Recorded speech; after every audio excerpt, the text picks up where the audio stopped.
But Dre, the Joseph says the new defense actually gives Michigan a puncher's chance. What are your thoughts on that? Ohio State. Michigan's new defense. Correct. Yep. Yes, I would agree with that, especially if Aiden Hutchinson and Mike Morris, Gene Upshaw, those guys can generate the type of pressure that they have these past 2 weeks against CJ for Ohio State. I think it's definitely possible. I think the one thing that I've noticed from Ohio State and CJ is that he does not seem to have, he had a really good games statistically for them. When the pressure's kind of high, he doesn't seem to have the composure that previous quarterbacks have had at Ohio State. Guys like J.T. Barrett, Justin Fields, Braxton Miller, etc. Not saying he's not really good. I think he is good, and he will continue to get better because he's young. But thus far, if you can pressure that kid, he can make some mistakes. So, yeah, you take what Michigan has done well in terms of getting pressure. Well, Ohio State has struggled with. If you think about that last drive Ohio State had, and Oregon stopped them from scoring to tie the game up. I mean, I think they sacked CJ twice, or they sacked him definitely once, and they almost got him a second time. So you definitely can generate pressure if you're talented enough, and you give yourself a chance, because now offensively you realize that Ohio State has problems right now in terms of their run defense, even their passing defense right now. So, yeah, I agree with that. They have a puncher's chance. But the problem, once again, goes to that these are issues that are currently going on right now for Ohio State. And they have so much time, and we do as well, to get better, but to iron out those issues by the time we get to November, where we may not be able to take advantage of the things that we see that are chinks in the armor as of now.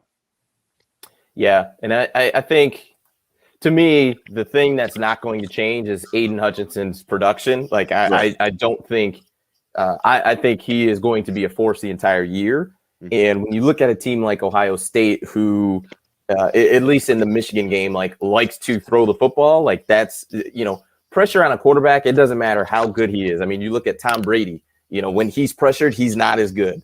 Mm-hmm. So, that is the great equalizer. When you look at even the NFL, the premium positions are, defensive end, left tackle, and quarterback. Those are the guys that get paid the most. The Super Bowl. Right. Exactly. Yes. I think that I think Michigan's defense does give them a shot against OSU. And I mean, if the game were played, this week, I think it would be very different versus, in November.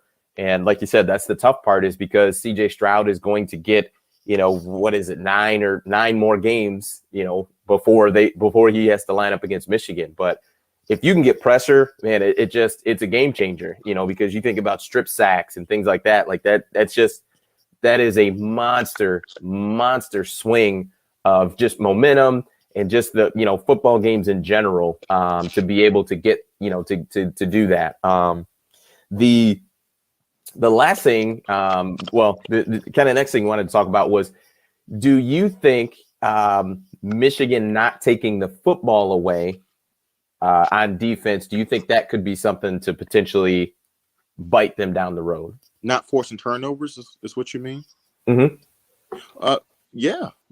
I mean, it's turnovers are huge. Not only do they give your offense a chance to score, they're demoralizing to the other team's offense, right? It completely flips the game over. Whether it's an interception here, a strip sack, it's a forcing a ball carrier to fumble, right? It totally changes the game. So no, you need to find a way to force some turnovers. If not, you're putting all the pressure on your defense to be perfect in terms of tackling, to be perfect in terms of assignments, right? And we all know in today's college football, it's hard to stop teams. It's hard to keep teams under 30. So it's not like the NFL where you can sometimes get away with playing the bend but don't break defense. It's tough to do that in college, right? So no, I think that can bite them if they don't find a way to force more turnovers. Yeah, I would say that's probably the one area that, that Michigan can improve on defensively. I think I think the defense has been virtually flawless. Like they have played really well. On the back end, they've played well, and I think part of the DBs playing well is your front four getting so much pressure. Because those things kind of coincide where I don't have to cover as long if Hutchinson's getting home, and you know what I mean, and vice versa. If I'm a really good defensive backfield where I can cover guys for 4 or 5 seconds, well, I give my D-line more time to get home and sack the quarterback. So I think they've been virtually flawless. Right now, I would say that they're the best defense in the Big Ten, and if not arguably the best defense in the Big Ten. But I think some of those things are just naturally going to come. Like I think you're naturally just with playing defense long enough, like you're just naturally going to have some tip passes where the ball's tipped and a guy picks it off, or kind of a guy's going to catch the ball, gets hit, ball pops up. Like I think some of those things will just naturally happen just by virtue of playing football and just being out there. But that would probably be just the one thing, and honestly, that's probably just nitpicking. But it's definitely like I said, defense they've been lights out. Do you any concern with Rocky Lombardi coming to Ann Arbor on Saturday? Well, the easy thing to say is, well, hey, he beat you last year, so maybe he comes to the game with a little bit more confidence. I don't think he's not going to have the dogs around him to really threaten Michigan. It's just not there. So no, I'm not too worried about Rocky Lombardi. And the thing about Michigan right now, especially to play against, lesser talented opponents, is that they can just squeeze you to death. Like they'll man you up on the outside and they'll just overwhelm you in the line of scrimmage with their front seven. And when you're a smaller MAC school, you don't have excellent athletes on the outside to take advantage of that.